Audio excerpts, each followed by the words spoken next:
Hello and welcome to Upstack America's Oracle EBS Financials Functional Training.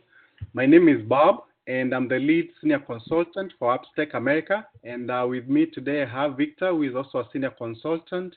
And today we are handling lesson 63, and this is a continuation of intercompany transactions. Now, in this meeting, it's going to be a little bit different from what we normally do. We had a recording that didn't go through as planned. We had some issues, and so as you will see, Victor will be walking you through what you've already set up. So he won't be setting up everything, but hopefully you'll be able to follow through on everything that we'll be showing. So Victor, please walk us through. All right, thank you, Bob, for the introduction, and welcome everybody to this session. And as Bob said, we are dealing with intercompany transactions still.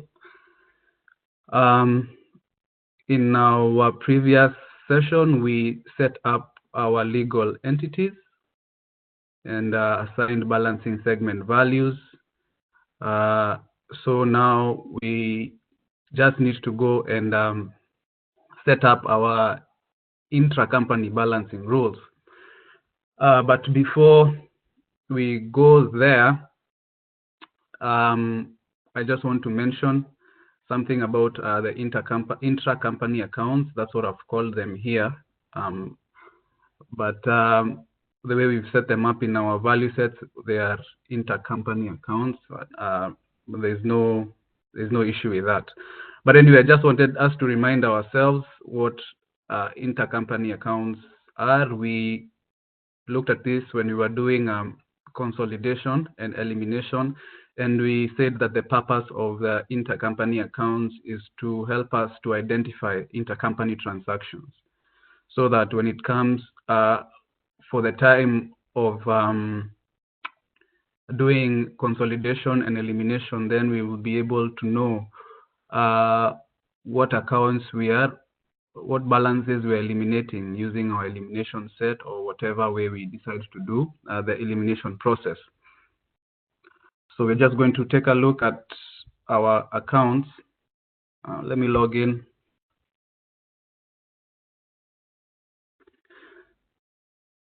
And we're going to look at our natural account value set to see what accounts we have there.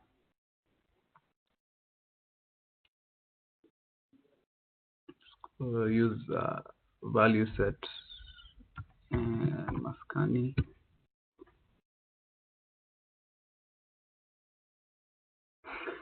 Okay, so this is our natural account value set. Let us see what we have here. So we have an intercompany payables.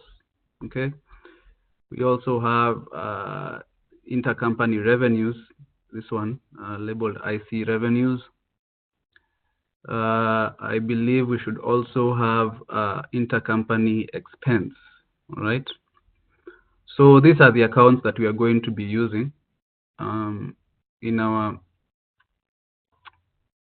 intracompany journals. What we are going to be entering are intracompany journals, although we are referring to this as intercompany accounts. But I just wanted to show you that we already have them, because we had done this earlier in our GL lessons when we are doing consolidation and elimination.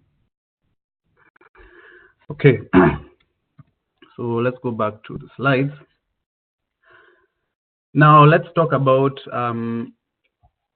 intracompany balancing rules. And intracompany balancing rules are what help us to produce the balancing lines when we enter intracompany journals which are not balanced. Okay, so we define intracompany balancing rules, and we are going to see the logic that we usually have when we enter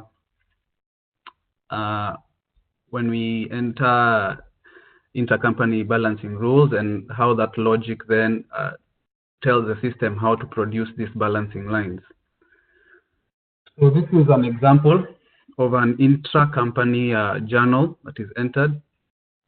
So this transaction is taking place between company 02 and company 06. We're still going to refer to them as company, although maybe a good way to refer to them is like different lines of business under the same legal entity. But let's just call them companies. So this is but what we know is that these exist under one legal entity, okay? So if the transaction occurs between them, then it's an intracompany transaction. So if 06 is trading with 05, here we see with 06, sorry, 06 is trading with 02, we see that 02 is generating some revenue and 06 is incurring an expense. The journal is entered this way by the end user. It is a legal journal, although it's not, I don't know whether legal is the right way to, it is an allowed journal, let's put it that way, although it's not balanced. So we define the intracompany balancing rules, which when we post this journal will produce these balancing lines, okay? So we see that for company 02, a debit line to the receivables is produced, and for company 06, a credit line to the payables account is produced, all right? And these accounts are produced depending on what we define in our intracompany balancing rules setup. Now, let's talk about the logic of how the system or how we define the intracompany balancing rules.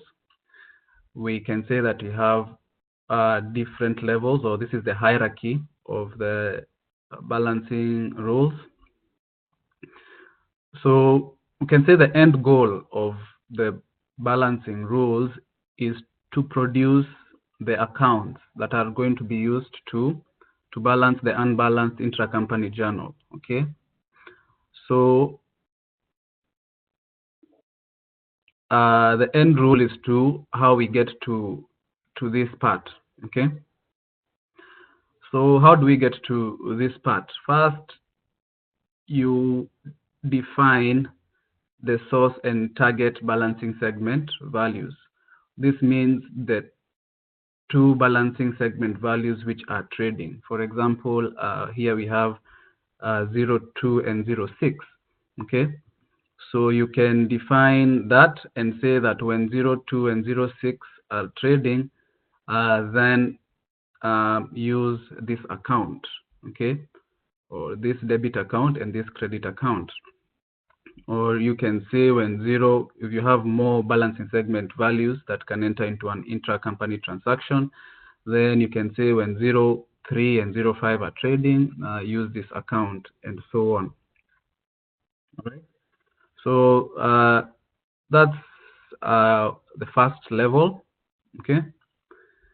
Then we can go and define a source and category combination, okay? And what that means is that you tell the system that when the journal is coming from a particular source and belongs to a particular category, then use this debit account and this credit account. Of course, these are accounts that you enter. And when I say account in this case, I mean a combination, right? Not the natural account value itself.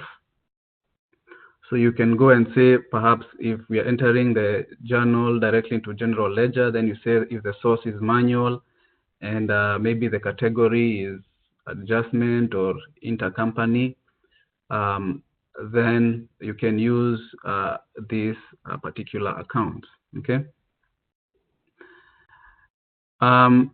You can also define rules for different combinations of source and category. So you can say if the source is manual and the category is intercompany, use this particular account. If the source is manual and the category is adjustment, use this account, okay? Then we have the highest level, the legal entity. Now, intracompany transactions take place within legal entities, okay? So when you're defining these rules, you're defining them for a particular legal entity. So we'll see even when we are going to the page where we define these rules, we have to select first the legal entity we are defining these rules for. Okay, so we have to start at this level because I mean it's an intra-company transaction, so it occurs between components under the same legal entity.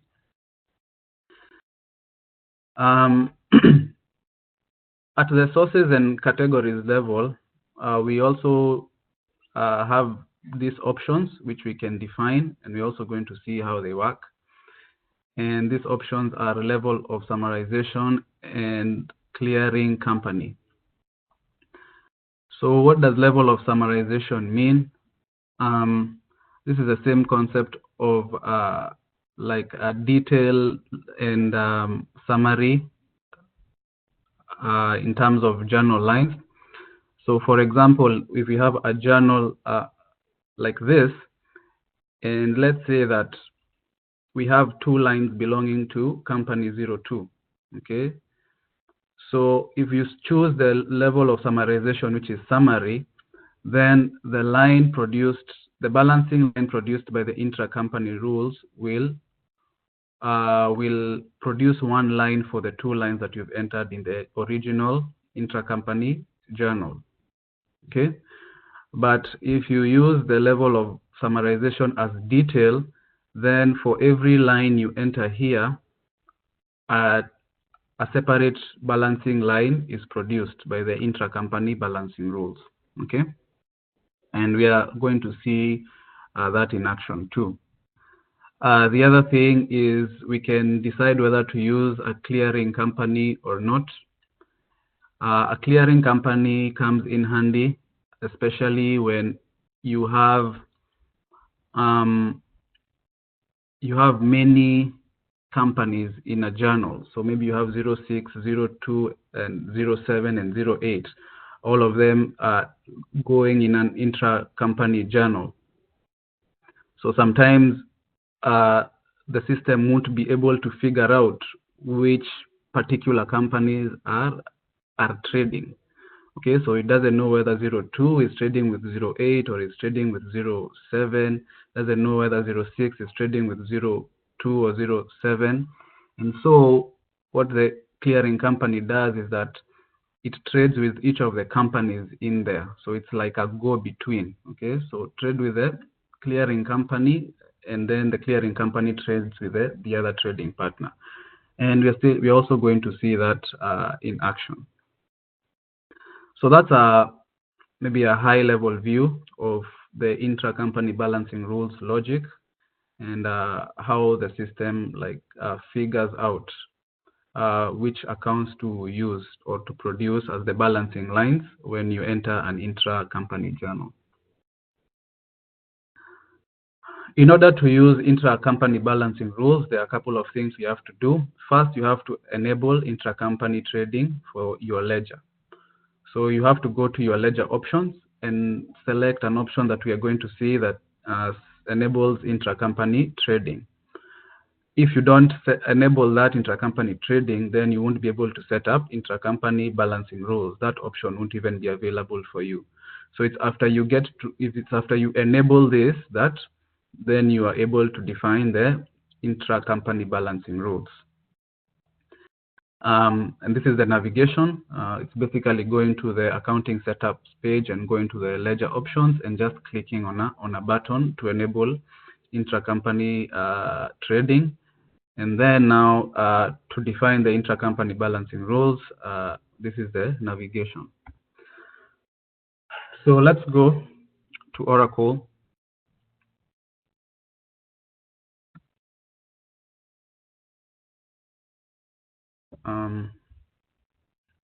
Let's go to our accounting setups manager over here. Let's look for a Mascani group ledger. Here it is. So what we do is we go to this part, right? Mascani group US ledger. So actually, because we had already done this, and as Bob said, we were not able to record that video properly, but we had done the setups. Here you can see the intra-company balancing rules option is available, and you can even see that the status is, it says it's complete. That's because we had done all this. But in your own setup, if you haven't enabled the intra-company trading, then you won't see this option. You won't see this option here.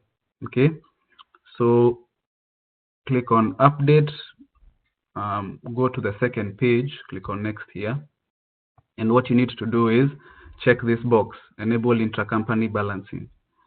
Once you do that, you can click on finish, and immediately you should be able to see this intracompany balancing rules option become available to you. All right. So after doing that, you can now click on this update button,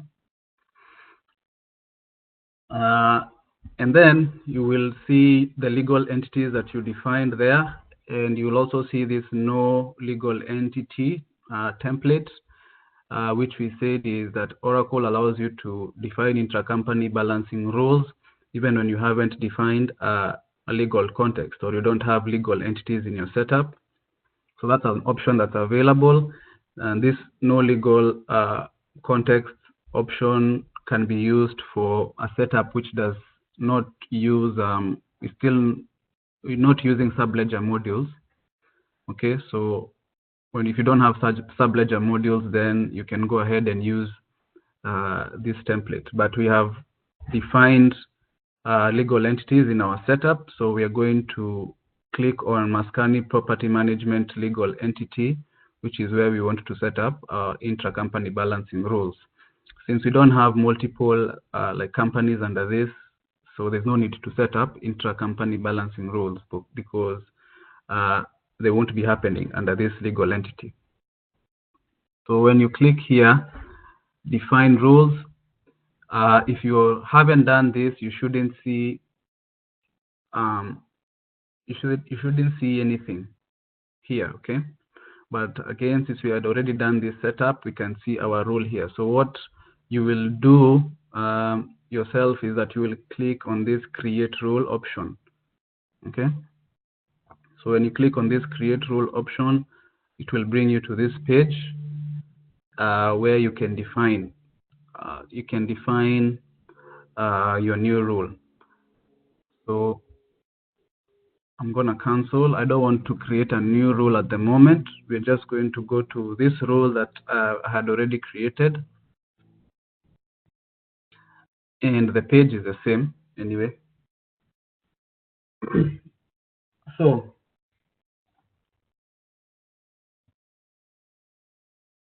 let's look at this logic slide again. So you have already selected the legal entity, where we are defining the balancing rules. Okay. Now we need to enter source and categories.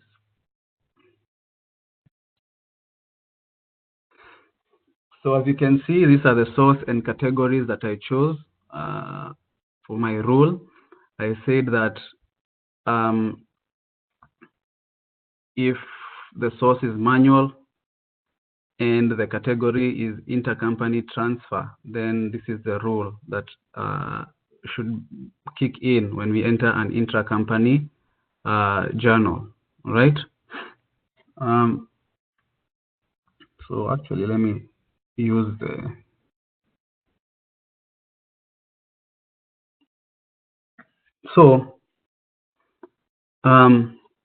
you can enter whatever source here and whatever category that you want to use, but we also have an option here for other. Okay, so you have this other option, which is generic, which means journals from any source will be affected by this intracompany balancing rules. Okay, so you select other, then you're selecting all sources. Okay, for category also, you have the other option, which allows you to select all categories, which means that if you have an intracompany journal belonging to any category, then you can use this intercompany balancing rules, or these rules will be used by the system to produce the balancing lines. Okay, so now we have covered this part.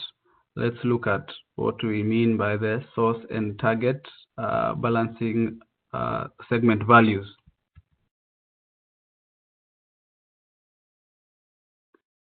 So here is where we enter those balancing segment values. And what this basically means is that when these two are trading, then these are the accounts to be used. And you enter an account combination in these fields here. So for example, in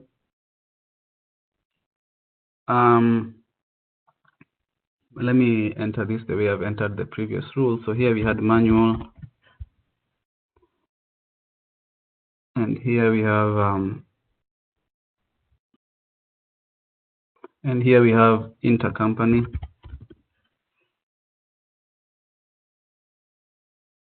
Intercompany transfer. All right. So what does it mean by debit balancing segment value and credit balancing segment value? If we look at this example of ours of an intracompany journal, those two fields,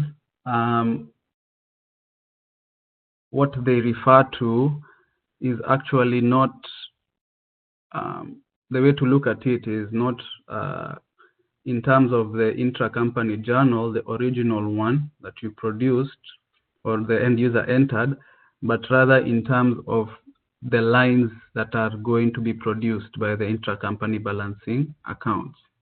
Okay, so for example, in our case, the debit balancing segment value would be 002, and the credit balancing segment value would be 06.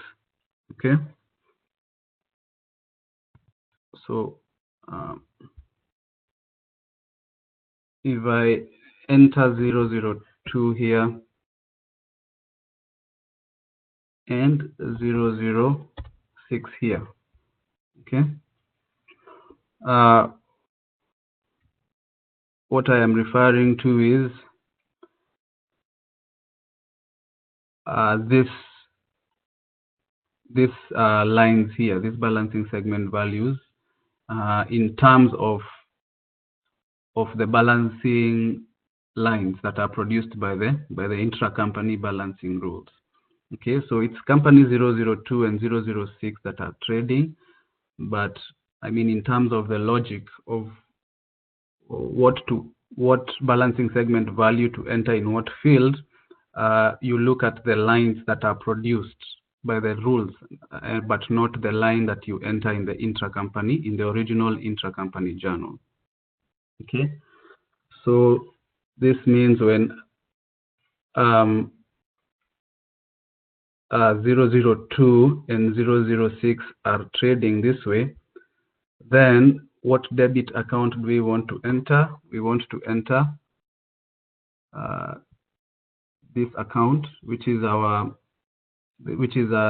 intercompany payables.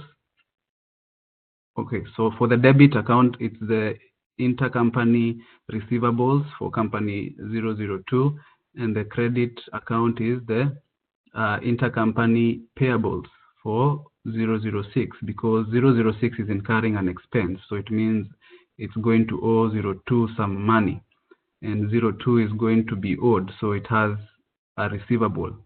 Okay, so this is how we would enter that. We would say that the debit account would be this 002. Let me enter it actually. Yeah, so Company 002 account is this, which is the intercompany receivables. I use the default values for all of them. Also, something that I should mention, because of how far we had gone in recording the videos, we had started covering intercompany segment, how to use intercompany segment. Intercompany segment is a segment that we've already talked about, which helps us also to identify intercompany transactions and also identify the trading, the trading partners, okay? So we had already changed one of our future segments into an intercompany segment. We are going to talk about it, but try to ignore that for now. And we are going to see how it works, all right? All right, so this is the code combination for the account that we want to be debited. So in your case, you can select the combination that you have and enter it there. And then for the credit account, it should be 006 with the payables. And this is it. So intercompany payables. And you can select. So these accounts for this row, you can see here, it says you can add another row. So these accounts for this row are specific to when it's just these two companies that are trading, okay? And you can add another row and enter different debit balancing segment values and credit balancing segment values, okay?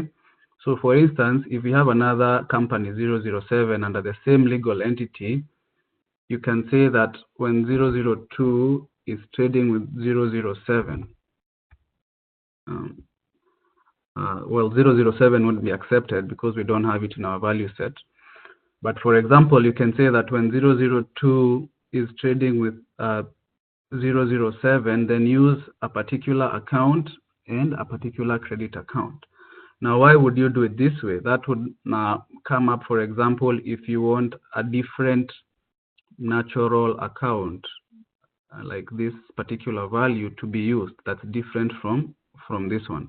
So for example, if you want the one that to be used between 002 and 007 is 1204 instead of 1203, or maybe the account here is 2002 instead of 2001, then you enter different rows, okay? So that when you enter an intracompany journal between those two companies, then the correct account will be, their correct accounts will be used, okay? However, if you have just one account that you're using, then you don't have to define multiple rows for trades between different companies. And that also leads us to the fact that you have an option here, which is called all other, okay? So when you say all other here, it means when any company is trading with maybe, so if you specify 06 here, then it means you have to define other rows, okay? But you can also specify all other for this credit segment balancing, for this credit balancing segment value. So you also have the all other option here. So when you enter this rule like this, it means when any companies are under this legal entity are entering into a transaction, then use these accounts, okay?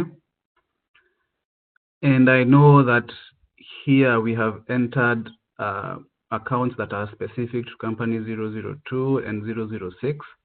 But what happens is that when you use this all other option here, then the system ignores whatever you've put here as your company, okay? And it replaces it with whatever companies are in the transaction. So even if it's between 003 and 007, if you have those in your company value set, then it will just replace this with 003 and 007, and then the rest of the combination will remain the same. This also brings me back to the issue where we had talked about there's always a receivables and a payables account in play, okay? So there's always a receivables account that is being increased, and there's also a payables account that is being increased, okay? Because one company is increasing its expenses and another company is increasing its revenues, although the payment is not made immediately, okay? So that's why there's always a receivables and a payables account in play, and both of them are increasing. However, we know that payables is a liability account, and to increase a liability account, you credit it, right? But receivables is an asset account, and to increase an asset account, you debit it, okay? And that is the reason why here the debit account is the receivables account, and the credit account is the payables account, okay? So that's coming back to the idea that I had told you that keep back at the back of your mind that there's always a receivables and a payables account in play. So this is actually how I defined my the rule that we have implemented in our setup. So I'm not going to apply this, but before we leave this page, let's look at this options tab, which we said contains these two options: level of summarization and clearing company, okay?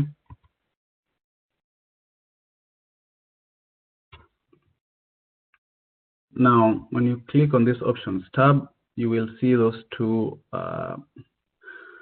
options here. So you have level of summarization, and the two choices you have is either summary or detail, and we said what that means. Detail produces a balancing line for each line entered in the intracompany journal, the original one, but summary produces like the net of the lines belonging to a single balancing segment value. So the balancing line produced sums up the amount, okay? We also have the option of a clearing company. So if you have a clearing company, then you can use that option. Clearing company makes most sense when the journals, the intracompany journals you have entered are between many balancing segment values or many companies, and in that case, the system is not able to make sense of which two companies are in a trade, okay? So we can say that for clearing balancing segment value, we use it for many-to-many journals because we haven't created a clearing company. So we don't want to use a clearing company for all our intracompany journals. Here also you have a default options, and it says when you click here, you have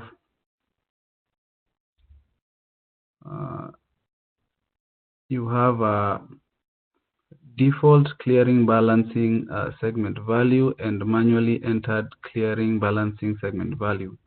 I believe there should be another option. I don't know why it's not available to us, which should say default, but that's okay because we're not creating this rule right now.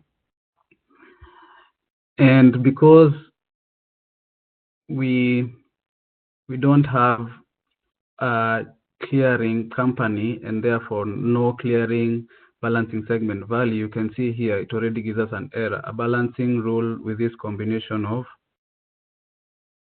okay. So I see what the error is. A balancing rule with this combination of source, category, and legal entities already exists for this ledger. So the system is telling us we have an exact rule. So this is just a duplicate, and that's why we are getting the error. So let's get out of here and look at the actual rule that we have now. Let's go to the options. And now you see what we have done here. We have said that under the clearing balancing segment values, we want it to use it for only many-to-many journals. Again, like I said, we don't want it to use it for all our journals. And we said that here we want it to use the default rule. The default rule is what we have entered here, all other and all other, and you can see here it says the all other and all other is the default rule. And you can see here it says rules of precedence. So when you enter an intercompany journal between two companies, what Oracle does is that it looks for rules in this order. First, it looks whether you have defined a rule that specifies those two particular balancing segment values. So if the trade is between 02 and 06, it will come and check whether you have created a rule where here it's 02 and 06. If there is none, it will go and check whether you have a rule that says here is 02 and all other. If that rule exists, it will use it. If it doesn't exist, it will go again and check whether you have a rule that says between all other and 06. If that rule exists, it will use it. But if it doesn't, it will now default to this number 4, which is the default rule, and it will check whether you have a rule that says for all other, and it will produce the accounts that you have defined there. And that is what will happen in our case. So even under this options value, when we say for many-to-many journals, use the default rule, what we are telling Oracle is that even when you have many-to-many journals, then try and guess which companies are trading, okay? But that doesn't always work, because sometimes if you enter many balancing segment values, then the system is not able to figure out which two are actually in a trade, and that's why it becomes useful to use a clearing company. And we are going to see that in action. So that's basically how we define intra-company balancing rules. I'm just going to click on apply here, even though we haven't changed anything. So you have seen the whole logic of intra-company balancing rules. By the way, you should have now created your own balancing rules. All right. So we followed that, and now what we are going to do is we are going to enter an intra-company journal. This slide here was created in the case when we didn't have an intercompany segment, but now we do. So we are going to talk about the intercompany segment, but you're already going to see it in action when we are entering our journals, because we have already created it. But that's fine. So let's go here and enter a journal, an intracompany journal. So new journal, we can call this Intercompany test 3 and intercompany test 3. We have to select the category that we defined in our rules, which was intercompany transfer.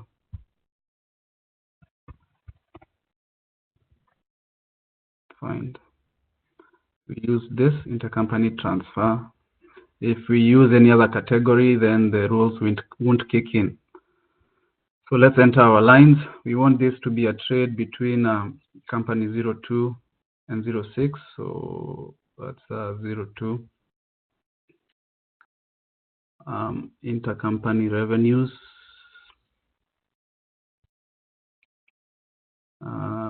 So 02 is generating some revenues. And let's use division default and everything else as default. So you can see here it says intercompany, okay, because we already created this, but we can still use the default value here. We still have a default value, although we attached the company value set to this intercompany segment, but we are going to talk about that later. So enter that and increase in revenue, let's say 1,000. And now the second line will be for 006.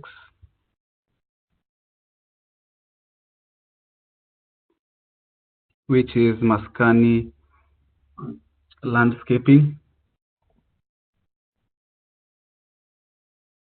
And this is incurring an expense, so we should use intercompany expense.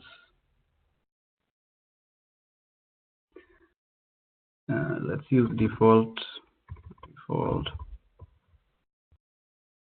Okay. And it's incurring an expense of equal amount. So what we have basically done is we have entered a journal. This part, when we post, we expect the intracompany balancing rules to kick in and produce these 2 lines. Okay.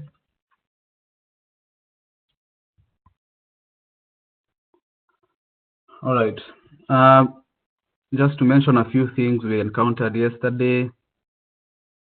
We had entered some cross-validation rules which had prevented us from using this particular combination because of the range within that those cross-validation rules covered. So if you get that error, if you had done exactly the way I had done in my setup and you get that error, you can go and disable that cross-validation rule. And we said that such errors in an actual implementation will be avoided because of the much better planning that goes on and ensuring that the account ranges are very well defined such that you don't encounter such errors. But in our case we did, but not anything that stops us from proceeding. So we disabled that rule and we proceeded. So I'm going to go ahead and post this. Yes. What's our ID? And go ahead and oh,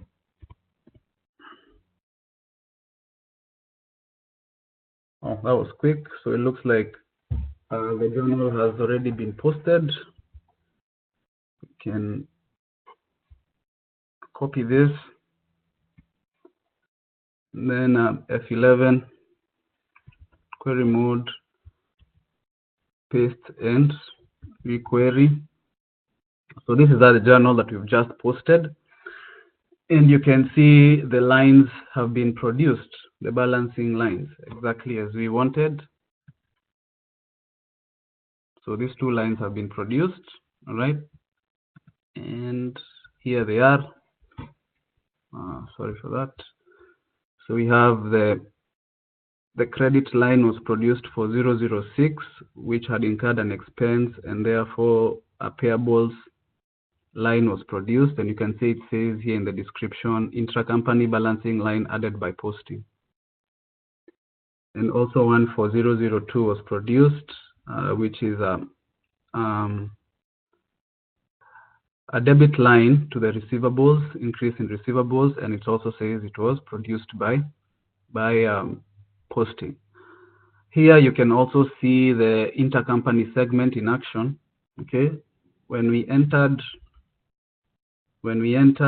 these lines, we didn't specify anything in this segment here, which is our new intercompany segment. Okay, but since we already created this intercompany segment and we qualified it in the flex field qualifier for intercompany, then the system automatically stamps the trading partner in this intercompany segment.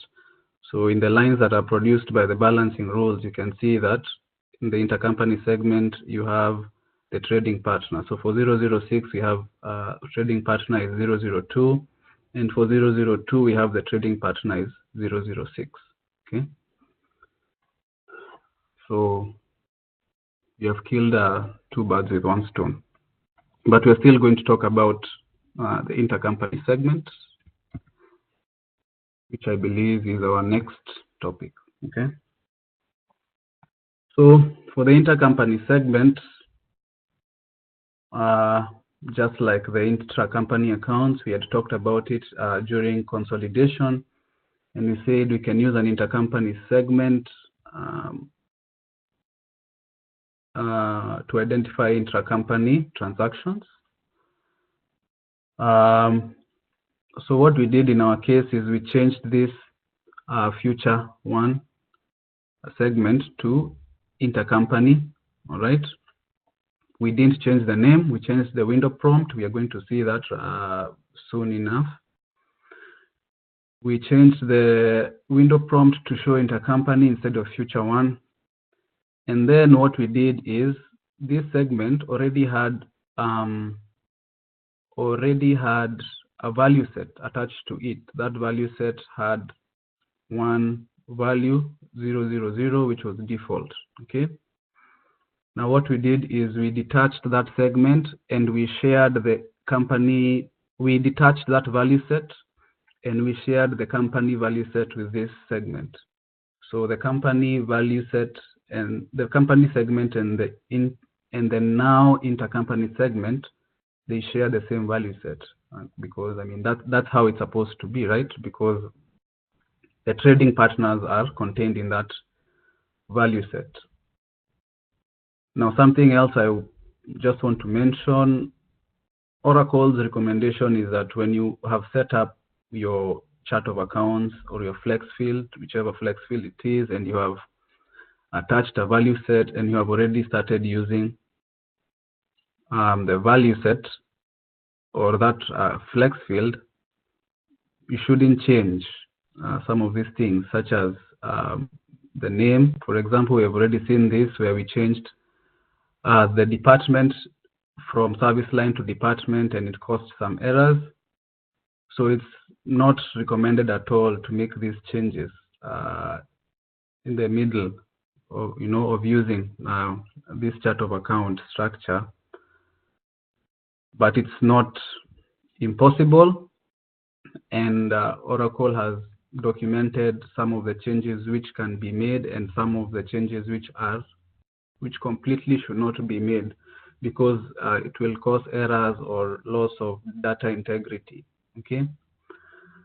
But we did do ours, and so far so good. We haven't encountered any errors, and hopefully it won't cause us any problems in future. And it is working properly for our demonstration. So let's go to our chart of account structure and see exactly what we did.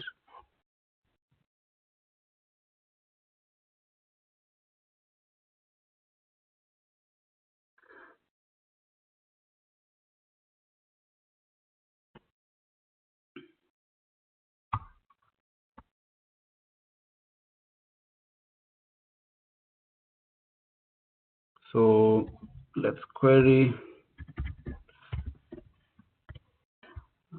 accounting flex field.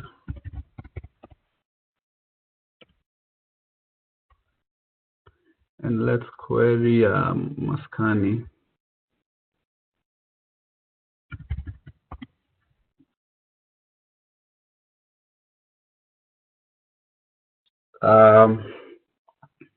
So this is a chart of account structure. And let's look at the segments that exist here. Okay. So these are the segments. The first change we did was to change the window prompt to intercompany. Don't change the name. That will cause an error, and that's what happened when we changed the name here instead of just changing the window prompt. So just change the window prompt here, and it's enough, and you'll be seeing this segment as intercompany instead of future one. Okay. The other thing we did is that the value set we had attached here was future one. So we detached that value set and we attached the Maskani Group Company value set to this segment. Okay. To do that, you have to unfreeze your flex field definition. Okay. And then now you will be able to make those changes. The fields become available for changing. One thing I want you to do is, let me close this and close this also. No.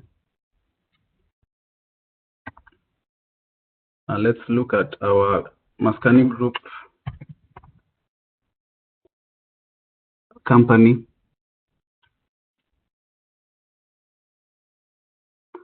So the other thing that I did is that I added this default value to this company segment. The reason why I did this is that once we attach this value set to our intercompany segment, then this will also become the values that are available in that segment, right? But not all the journals entered will be intracompany journals. Okay, so we need to have a default value to use so that we don't enter any of these other company values here when the transaction is not an intracompany transaction. Okay, so what I recommend you do is first, before you make the changes to your chart of account structure, come to your value set, add this default value to this company value set. This is 000. The good thing is that also we use the same number of characters in this company segment and also in the future. So they are similar in that sense. Okay. And the good thing also is that we also had a default value in that future segment. So we can be able to query past transactions which had used that 00 value in that future segment before we change it to intercompany. Because it will be weird if we don't have that default value and we had already entered transactions and combinations using that default value. So first come and add this default value in your company value set. All right. After you make that change, then you can go to your chart of account structure.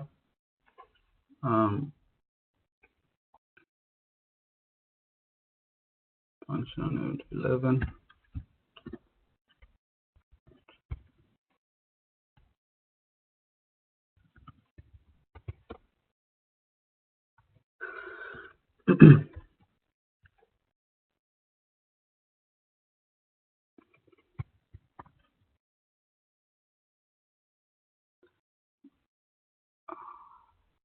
Okay.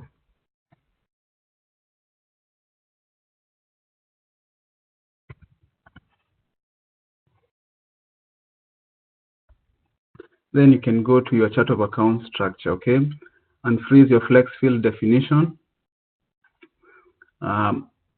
change your window prompt from future one or whatever prompt you have here to intercompany, and then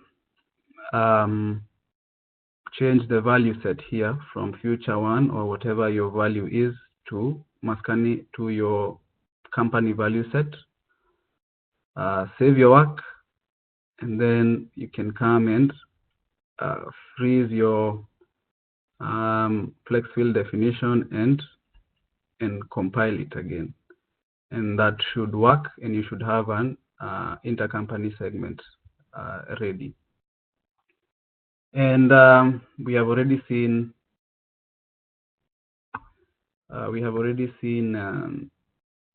it in action.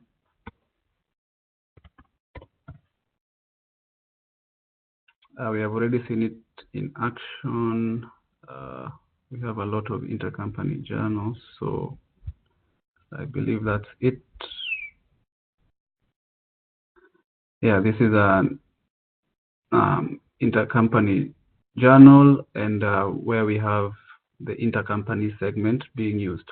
So the other thing is that when you're using the intercompany segment, you can choose to enter the trading partner in your original journal lines, or you can just enter 00 here.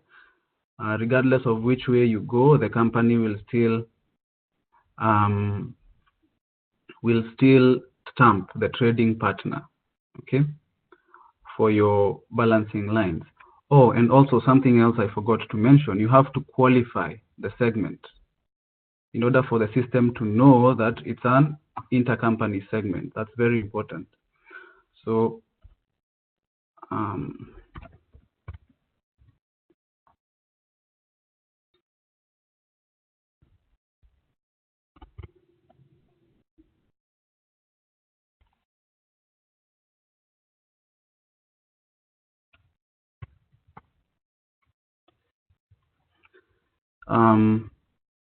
so if you select this segment here, the future one segment, you can see that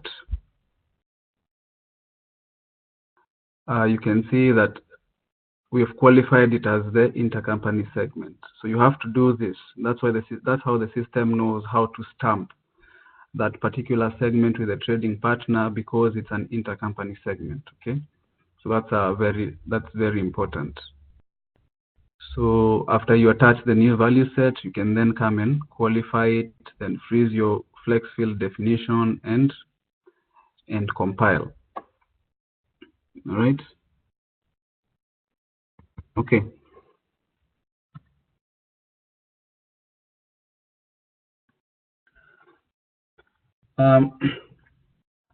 So that's it. We've already seen an example of a journal with the intercompany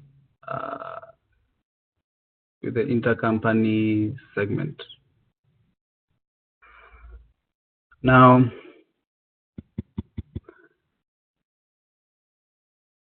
we can implement security rules for our segment, the company segment, and why.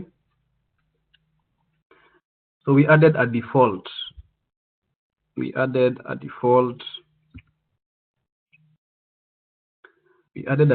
value in our company value set, right? But we don't have a default company.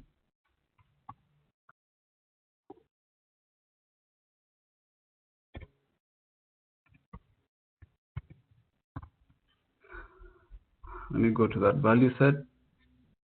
So we added this default value, okay? But we really don't have a default company, right? This is just a value that we've entered here so that this value set can also be used by the intercompany segment. So we can enter security rules for this particular segment to prevent users from using this under the company segment, but we can leave it available in the intercompany segment. So you don't want users entering transactions for default, which is not an actual company. So you can implement security rules for that. And we know how to do security rules, so I'm not going to do the demonstration, but I just wanted to mention that we can do security rules, and this is a setup. Define security rules, you assign them to responsibilities, and they will be implemented. Okay, so that's what I wanted to cover in this session today. And Bob, unless you have something to add, that's a good place to end. I think I'm good. Thank you, Victor. Thank you.